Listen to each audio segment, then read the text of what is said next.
서론, 진짜 강한 사람은 왜 조용한가? 이상한 역설. 조금 아는 사람은 자신의 생각을 확신하며 말합니다. 조금 이룬 사람은 자신의 성취를 증명하려 합니다. 조금 인정받은 사람은 자신이 얼마나 대단한지 남들이 알아주기를 바랍니다. 그런데 정말 깊이 아는 사람은 이상할 만큼 조용합니다. 우리는 자기과시의 시대에 살고 있습니다. 내가 얼마나 유능한지, 무엇을 가졌는지를 끊임없이 증명해야 살아남는다고 믿습니다.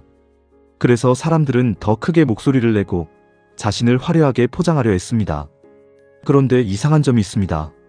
우리가 진정으로 지혜롭다고 느끼는 사람들을 마주할 때 느끼는 것은 화려함이 아니라 의외의 낮음입니다. 많이 할수록 더 조심하고 높이 올라갈수록 더 낮아집니다. 겸손은 정말 자신을 낮추는 태도일까요? 아니면 현실을 가장 정확하게 보는 사람에게서 나오는 가장 높은 지성일까요? 이것이 오늘 우리가 함께 탐구할 질문입니다. 겸손에 대한 오해. 우리는 겸손을 종종 이렇게 오해합니다. 자신을 낮추는 것, 장점을 숨기는 것, 칭찬을 받아도 아니라고 말하는 것. 하지만 이것이 전부는 아닙니다. 자신을 지나치게 낮추는 것은 겸손이 아니라 자기 부정일 수 있습니다. 갈등을 피하기 위해 양보만 하는 것도, 능력을 숨기며 책임을 피하는 것도 겸손이 아닙니다. 진짜 겸손은 자신을 작게 보는 것이 아닙니다. 자신을 정확하게 보는 것입니다. 내가 아는 것과 모르는 것을 구분하는 것. 내 성취가 나 혼자만의 힘으로 이루어진 것이 아님을 아는 것.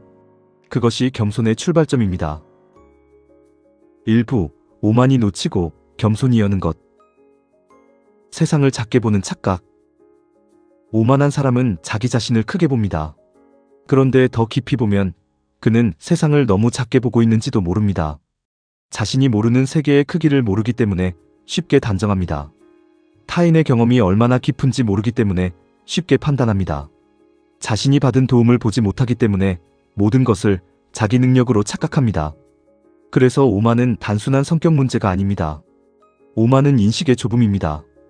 반대로 겸손은 내가 작다는 생각이 아니라 세상이 크다는 인식입니다. 지혜로운 사람이 겸손한 이유는 자신이 보잘것없다고 생각해서가 아닙니다. 삶과 인간과 세상이 자신의 이해보다 훨씬 크다는 사실을 알고 있기 때문입니다. 자존감에서 피어나는 겸손. 많은 이들이 겸손을 자신감이 부족한 상태와 혼동합니다. 그런데 진정한 겸손은 단단한 자존감 위에서만 피어나는 꽃입니다. 불안한 사람은 자신을 크게 보이려 합니다. 인정받고 싶은 사람은 말을 통해 자신을 증명하려 합니다. 그러나 자기 기준이 확고한 사람은 굳이 과시할 필요가 줄어듭니다. 자신의 가치가 타인의 평가에 달려있지 않음을 알기 때문입니다. 칭찬에 우쭐하지 않고 비난에 흔들리지 않습니다. 겸손은 나를 없애는 것이 아닙니다. 비대해진 자아를 제자리로 돌려놓는 일입니다. 자아가 제자리에 있을 때 비로소 타인이 보이고 세상의 결이 보이며 진정한 지혜의 목소리가 들리기 시작합니다. 2부, 철학이 발견한 겸손의 본질. 소크라테스, 무지의 지혜. 고대 그리스에서 델포이 신전은 소크라테스를 가장 지혜로운 사람이라고 선언했습니다. 이 말을 들은 소크라테스는 당혹스러웠다고 합니다. 그래서 지혜롭다고 알려진 사람들을 찾아다니며 대화를 나눴습니다. 그런데 대화를 나눌수록 이상한 것을 발견했습니다. 그들은 자신이 무언가를 안다고 확신하고 있었지만 실제로는 알지 못했습니다. 소크라테스는 결론에 도달했습니다. 자신이 다른 사람보다 조금 나은 이유는 단 하나라고. 자신이 모른다는 것을 안다는 것입니다. 이것이 그 유명한 무지의 지혜입니다. 더 많이 알수록 자신이 얼마나 모르는지를 더 많이 알게 됩니다. 그 알미 겸손을 만들어냅니다. 장자, 우물 밖의 세계. 고대 중국의 사상가 장자는 인간의 좁은 인식을 날카롭게 꿰뚫었습니다. 장자가 남긴 글에는 우물안 개구리 이야기가 나옵니다. 우물안 개구리는 자신이 사는 작은 공간을 세상의 전부로 압니다. 그에게 바다를 설명해도 이해하지 못합니다. 그의 세계가 우물의 크기 안에 갇혀있기 때문입니다. 이 비유는 무지한 사람을 비웃기 위한 이야기가 아닙니다. 우리 모두가 어느 정도 우물 안에 산다는 사실을 깨닫게 하는 이야기입니다. 자기 경험이라는 우물, 자기 신념이라는 우물, 자기 성공이라는 우물. 그 안에 갇혀있으면 우리는 쉽게 남을 판단합니다. 겸손이란 내가 우물 밖의 바다를 다 안다는 태도가 아닙니다. 어쩌면 내가 아직 우물 안에 있을 수 있음을 인정하는 태도입니다. 공자, 아는 것과 모르는 것의 경계. 공자는 이렇게 말했습니다. 지지위지지, 부지위부지, 시지야. 아는 것을 안다 하고 모르는 것을 모른다 하는 것, 이것이 곧 알미다라는 뜻입니다. 지혜로운 사람은 자신이 아는 것과 모르는 것의 경계를 정확히 압니다. 모른다고 인정하는 것이 오히려 지혜의 출발점입니다. 탈무드는 이것을 이렇게 압축했습니다. 누가 현자인가? 모든 사람에게서 배우는 사람이다. 자신이 이미 충분히 안다고 생각하는 사람은 더 이상 배울 수 없습니다. 모든 사람에게서 배울 수 있다는 태도를 가진 사람은 어디에서든 새로운 것을 발견합니다. 노자, 낮은 곳으로 흐르는 힘. 노자는 도덕경에서 말했습니다. 상선약수. 최고의 선은 물과 같다는 뜻입니다. 물은 다투지 않습니다. 높은 곳을 고집하지 않고 낮은 곳으로 흐릅니다. 자신을 내세우지 않지만 모든 생명을 살립니다. 부드럽지만 끝내 단단한 바위도 깎아냅니다. 겸손한 사람도 이와 비슷합니다. 자신을 과시하지 않지만 주변을 살립니다. 소리 높여 이기려 하지 않지만 시간이 지나면 신뢰를 얻습니다. 오만은 순간적으로 사람을 압도할 수 있지만 겸손은 시간이 지날수록 사람을 모읍니다. 몽테뉴, 나는 무엇을 아는가? 16세기 프랑스의 사상가 미셸 드 몽테뉴는 수상록에서 인류 역사상 가장 겸손하면서도 날카로운 질문을 던졌습니다. 나는 무엇을 아는가? 몽테뉴는 사람들이 자기 경험과 자기 생각을 너무 쉽게 보편적인 진리로 착각한다고 보았습니다. 내가 본 것이 전부라고 믿고 내가 옳다고 느끼는 것을 곧 진리라고 여깁니다. 그러나 내 눈에 보이지 않는 것들이 있습니다. 한 사람의 말 뒤에는 내가 알 수 없는 상처와 사정이 있고 내 경험 밖에는 내가 상상하지 못한 세계가 있습니다. 그래서 지혜로운 사람은 쉽게 단정하지 않습니다. 그럴 수도 있겠구나. 내가 모르는 상황이 있을 수도 있겠구나. 내 생각이 틀릴 수도 있겠구나. 이 태도는 우유부단함이 아닙니다. 오히려 성급한 판단을 멈추게 하는 깊은 지성입니다. C.S. 루이스, 상대와 세상을 먼저 본다. 영국의 작가이자 철학자 C.S. 루이스는 겸손에 대해 이런 통찰을 남겼습니다. 겸손한 사람은 자신에 대해 나쁘게 생각하는 사람이 아니다. 겸손한 사람은 자신에 대해 생각하는 시간이 적은 사람이다. 이것이 진짜 겸손과 가짜 겸손의 차이를 가르는 핵심입니다. 가짜 겸손은 나는 아무것도 아닙니다 라고 말하면서 실제로는 자신에게 집착합니다. 진짜 겸손은 자신에 대한 과도한 관심에서 벗어나 상대와 세상의 입장으로 먼저 향하는 것입니다. 동양과 서양의 철학자들이 겸손의 본질을 탐구했다면 한국의 사상가들은 그것을 삶으로 직접 실천했습니다. 3부 한국의 지혜, 낮아질수록 배우는 사람들. 율곡 2. 자신을 돌아보는 배움. 조선 중기의 유학자 율곡 2는 공부를 단순한 지식 습득으로 보지 않았습니다. 그는 경몽유결에서 배우는 사람은 먼저 뜻을 세워야 한다고 말했습니다. 여기서 뜻을 세운다는 것은 남보다 높아지겠다는 욕망이 아닙니다. 자신을 돌아보고 자신의 부족함을 알고 더 나은 사람이 되겠다는 방향을 세우는 일입니다. 겸손은 바로 이 지점에서 시작됩니다. 나는 이미 완성된 사람이 아니라는 인정. 나는 아직 배워야 할 사람이라는 자각. 그 자각이 있어야 사람은 자기 수양을 시작할 수 있습니다. 원효, 낮은 자리에서 민중과 함께. 신라의 고승 원효는 한국 불교 역사에서 가장 독창적인 사상가 중 한 사람입니다. 원효는 당대 최고의 학승이었습니다. 그런데 그는 어느 날 계율을 어기고 속인의 삶으로 돌아가 저작거리를 돌아다니며 민중과 함께 했습니다. 이것을 무회행이라고 합니다. 걸림이 없는 행동이라는 뜻입니다. 원효는 학문적 성취와 사회적 지위를 내려놓고 가장 낮은 자리로 갔습니다. 그의 불교는 귀족과 승려만의 것이 아니라 모든 사람의 것이어야 한다고 믿었기 때문입니다. 원효가 보여준 것은 진정한 겸손이 자기 비하가 아니라는 것입니다. 자신의 높음을 알면서도 의도적으로 낮아지는 것, 그리고 그 낮아짐이 더 많은 사람에게 가닿기 위한 선택이라는 것입니다. 연암 박지원, 낮은 곳에서 길어올린 지혜. 조선의 실학자이자 대문장가였던 연암 박지원은 열하일기를 통해 겸손이 어떻게 삶을 풍요롭게 만드는지를 보여주었습니다. 그는 청나라를 여행하며 화려한 궁궐보다 길가에 버려진 기와 조각과 평범한 사람들의 삶 속에서 진정한 지혜를 발견했습니다. 연암은 마부나 노비와 대화할 때도 그들의 삶 속에서 지혜를 구했습니다. 내가 이미 다 안다고 믿는 오만함은 세상을 배우는 창을 닫아버립니다. 스스로를 낮출 때 비로소 타인의 재능과 세상의 이치가 내 안으로 흘러들어옵니다. 연암에게 겸손은 자기를 낮추는 행위가 아니라 세상을 향해 자신을 무한히 확장하는 방식이었습니다. 세종, 아래의 목소리를 듣다.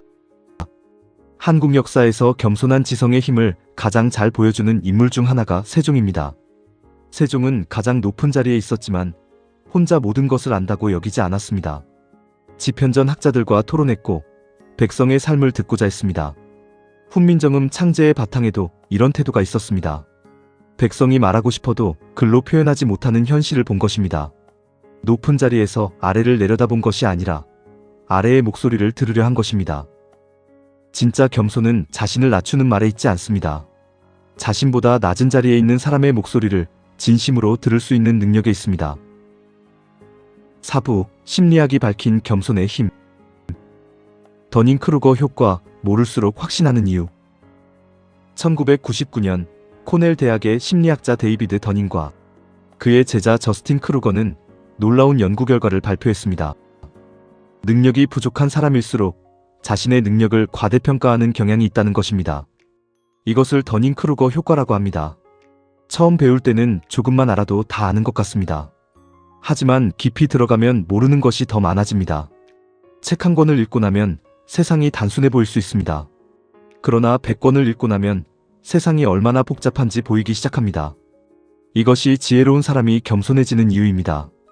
많이 알기 때문에 모르는 세계의 크기를 더 정확히 보는 것입니다. 소크라테스가 오래전 말한 무지의 지혜를 현대 심리학은 다른 방식으로 보여주고 있는 셈입니다. 지적 겸손, 더 나은 판단의 조건. 현대 심리학에서 주목받는 지적 겸손은 자신의 믿음과 판단이 틀릴 수 있음을 인정하는 태도입니다. 이것은 자기 생각이 없다는 뜻이 아닙니다.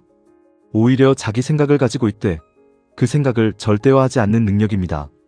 지적 겸손이 있는 사람은 논쟁에서 이기려 하기보다 무엇이 더 사실에 가까운지를 보려 합니다. 상대의 말을 들을 때도 그 안에서 배울 것이 있는지 찾습니다. 심리학 연구들이 공통으로 발견한 것이 있습니다. 지적으로 겸손한 사람들은 자신의 편향을 더 잘 인식하며 갈등 상황에서 타협점을 찾아내는 능력이 더 뛰어나다는 것입니다. 겸손한 사람은 자신을 낮추는 사람이 아닙니다. 성장을 멈추지 않게 하는 사람입니다. 짐 콜린스, 공은 나누고 책임은 자신에게. 경영학자 짐 콜린스는 져서 좋은 기업을 넘어 위대한 기업으로 해서 위대한 기업을 만든 리더들의 공통점을 찾았습니다. 예상과 달리 그들은 카리스마 넘치는 스타 CEO들이 아니었습니다. 이들은 강렬한 직업적 의지와 개인적 겸손의 역설적 조합을 가지고 있었습니다. 콜린스는 이렇게 말했습니다. 위대한 리더들은 창문과 거울을 다르게 씁니다. 일이 잘 됐을 때는 창문을 통해 다른 사람들에게서 근거를 찾고 일이 잘못됐을 때는 거울을 통해 자기 자신에게서 원인을 찾습니다. 자신의 공을 독차지하는 리더 주변에서는 결국 사람이 떠납니다. 공을 나누는 리더 주변에는 더 많은 사람이 모이고 더 큰 성과가 만들어집니다. 겸손이 강력한 무기인 이유가 여기에 있습니다. 벤저민 프랭클린, 겸손은 훈련할 수 있다. 미국의 건국의 아버지 중 한 명인 벤저민 프랭클린은 자서전에서 13가지 덕목을 실천하는 자기 개발 프로젝트를 기록했습니다. 흥미롭게도 그는 처음에 이 목록에 겸손을 포함시키지 않았습니다. 그런데 한 친구가 그에게 말했습니다. 당신은 오만합니다. 충격을 받은 프랭클린은 겸손을 목록에 추가했습니다. 그리고 배웠습니다. 사람들이 자신의 의견에 반대할 때 직접적으로 부정하는 대신 조심스럽게 질문하는 방식을. 그것이 훨씬 더 많은 것을 얻게 해주었다고 그는 고백했습니다. 프랭클린의 사례는 겸손이 타고나는 성품이 아니라 실천하고 키울 수 있는 기술이라는 것을 보여줍니다. 5부, 진짜 겸손한 사람의 특징. 모른다고 말할 수 있다. 진짜 겸손한 사람은 모르는 것을 부끄러워하지 않습니다. 그건 잘 모르겠습니다. 제가 더 알아봐야겠습니다. 당신의 생각을 더 듣고 싶습니다. 이 말은 약해 보일 수 있습니다. 하지만 사실은 매우 강한 말입니다. 자기 이미지를 지키는 것보다 진실을 아는 것을 더 중요하게 여기는 사람만이 이렇게 말할 수 있기 때문입니다. 모른다는 말은 배움이 시작되는 문입니다. 성취 뒤에도 감사를 한다. 겸손한 사람은 자신이 이룬 것을 부정하지 않습니다. 그러나 그 성취가 혼자만의 힘으로 만들어진 것이 아니라는 사실을 압니다. 누군가의 도움, 시대의 조건, 함께한 사람들, 운과 기회, 이 모든 것이 자신의 삶에 작용했다는 것을 압니다. 그래서 감사할 수 있습니다. 감사할 줄 아는 사람은 쉽게 오만해지지 않습니다. 홀로 이루었다고 믿는 사람은 홀로 남게 되고, 함께 이루었음을 아는 사람은 함께 더 멀리 갑니다. 약한 사람 앞에서 진짜가 드러난다. 사람의 겸손은 강한 사람 앞에서가 아니라 약한 사람 앞에서 드러납니다. 나보다 힘이 있는 사람에게 공손한 것은 때로 전략일 수 있습니다. 하지만 나보다 약한 사람에게도 함부로 말하지 않고 그 존재를 가볍게 여기지 않는 것은 그 사람의 깊이입니다. 진짜 겸손한 사람은 상대의 지위에 따라 예의를 바꾸지 않습니다. 세종이 백성의 목소리를 들으려 했고 연함이 마부에게 지혜를 구했듯이 자기 확신보다 자기 점검이 먼저다. 겸손한 사람도 의견이 있습니다. 기준도 있고 신념도 있습니다. 그런데 그것을 말하기 전에 한 번 더 자신을 점검합니다. 내가 지금 너무 단정하고 있지는 않은가? 상대의 사정을 충분히 들었는가? 내 경험만으로 전체를 판단하고 있지는 않은가? 이 작은 멈춤이 사람을 지혜롭게 만듭니다. 겸손은 말투의 문제가 아닙니다. 생각의 속도를 늦추는 능력입니다. 결론, 낮아질수록 넓어지는 사람.